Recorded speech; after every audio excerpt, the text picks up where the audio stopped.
Kabar lainnya, pemirsa, Komisi Pemberantasan Korupsi KPK melakukan pemeriksaan kepada Direktur Mayapada Hospital, Grace Dewi Riyadi atau Grace Tahir. Pemeriksaan terkait dengan kasus dugaan gratifikasi yang melibatkan mantan pejabat pajak Rafael Alun Trisambodo. Grace dipanggil sebagai saksi untuk diperiksa dan dimintai keterangan dalam kasus Rafael Alun. Grace tiba di gedung KPK Merah Putih pada pukul 10 waktu Indonesia Barat dan dilanjutkan dengan pemeriksaan sekitar 3 jam lamanya. Grace pun keluar dari gedung KPK pada pukul 13:26 waktu Indonesia Barat, namun ia tidak memberikan pernyataan apapun. Grace nampak langsung meninggalkan gedung KPK menuju mobil pribadinya yang sudah menunggu di depan gedung KPK.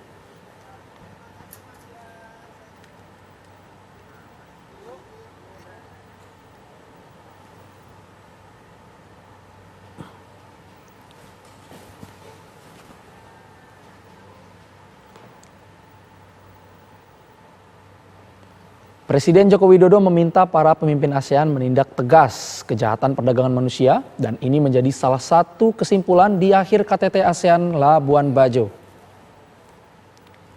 Presiden mengatakan Indonesia ingin melihat ASEAN kuat, mampu menghadapi tantangan, tanggap terhadap dinamika, dan tetap memegang peran sentral di kawasan Asia Tenggara. Kepala negara pun yakin para pemimpin ASEAN memberikan perhatian pada hal-hal yang menyentuh kepentingan rakyat, termasuk untuk melindungi pekerja migran dan korban perdagangan manusia. Implementasi mengenai masalah Myanmar, Presiden menegaskan Indonesia siap berbicara dengan junta militer Myanmar serta pihak-pihak terkait di Myanmar untuk kepentingan kemanusiaan. Komunitas ini adalah yang ditunggu oleh masyarakat ASEAN.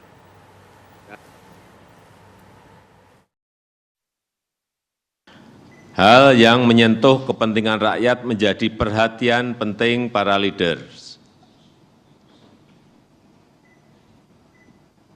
termasuk perlindungan pekerja migran dan korban perdagangan manusia.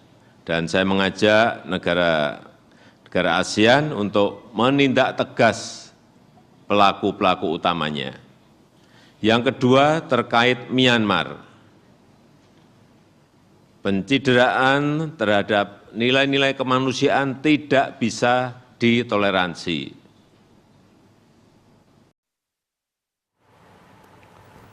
Kabar lainnya, pemirsa, berkas kasus pembuatan KTP WNI untuk 2 warga negara asing di Bali dilimpahkan Kejaksaan ke Pengadilan Tipikor untuk segera disidangkan.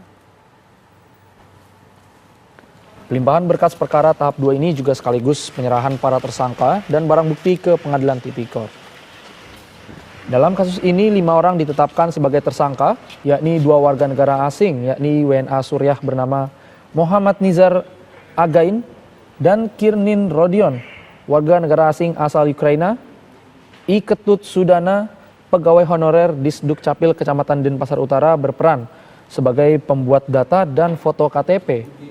Wayan Sunario membuatkan KK dan akta kelahiran palsu dan menginputnya dalam data kependudukan serta tersangka Nur Kasinayati sebagai penghubung. Sementara seorang oknum TNI yang juga terlibat telah diproses hukum secara internal oleh Pomdam Udayana.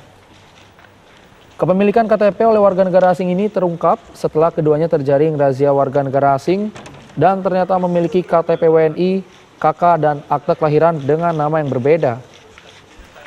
Keduanya mengaku membuat KTP untuk membuka usaha dan telah membayar uang total senilai 30 juta rupiah untuk mendapatkan KTP tersebut.